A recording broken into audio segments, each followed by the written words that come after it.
folks, it's Laura with Raintree Nursery, and today we are going to talk about the blueberry plant.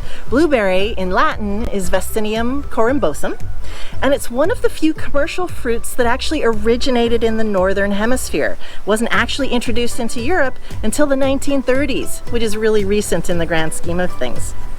Blueberry is an amazing plant to have in your landscape because it's very ornamental, as well as giving you lots of luscious fruit. The fruit is very healthy. They can be quite easy to grow if you follow a few special tips that we'll talk about today, and you pick the right varieties for your region.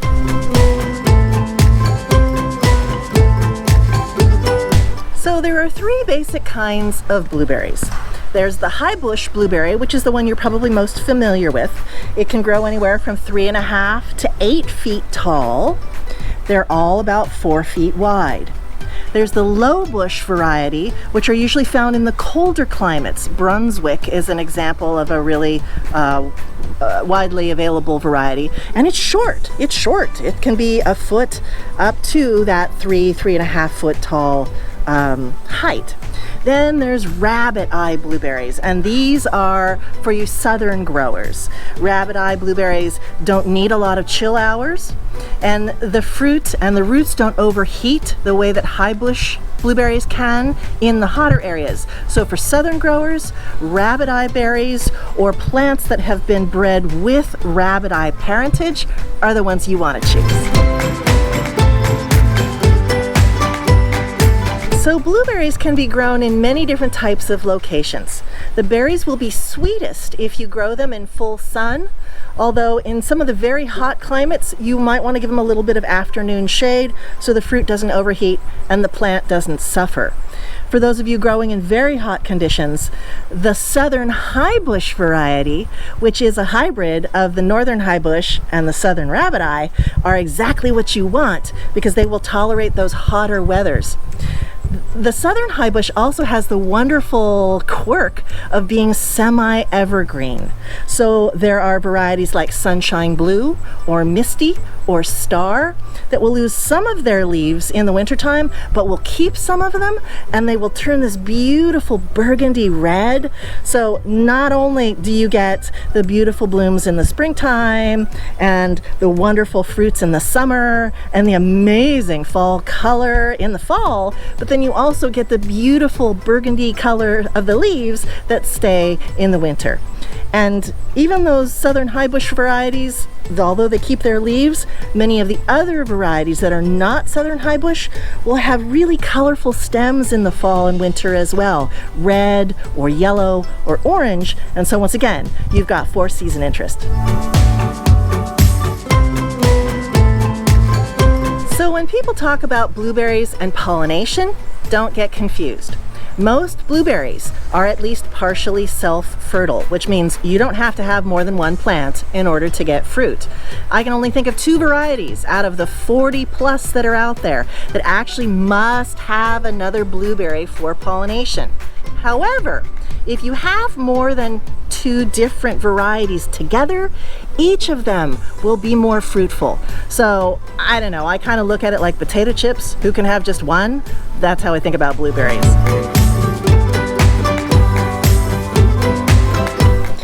Now, when people talk about early, mid, and late season fruit, they're talking about when the fruit ripens, not about when the blooms are pollinating. They all bloom at about the same time.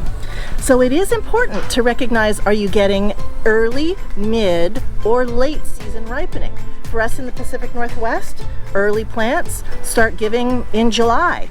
Mid-season, more like August. Late season, into September.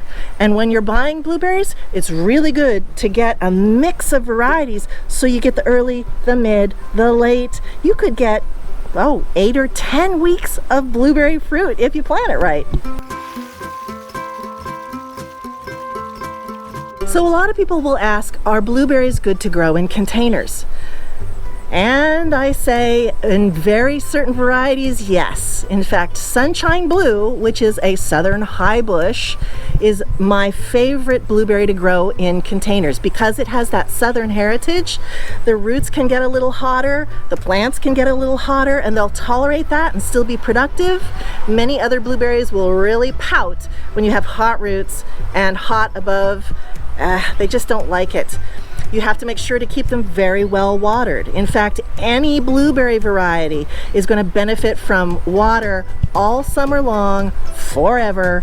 Blueberries are never water independent, so keep them someplace where you can apply the hose regularly.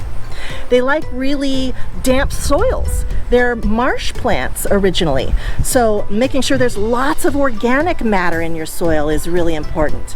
And the last thing I'll say about blueberries is they require acidic soil. So the pH, the perfect pH for a blueberry plant is 5.5. It's quite low. To lower the acidity of your soil, whether it's in the ground, in a raised bed, or in a pot, you can either add damp peat moss or uncooked coffee beans. Grind them up, don't brew them. They need to be raw. Put those in the soil as well, and that acts as a really long-term natural acidifier to your growing soil. That's all for now. Thanks for joining us. We'll see you next time.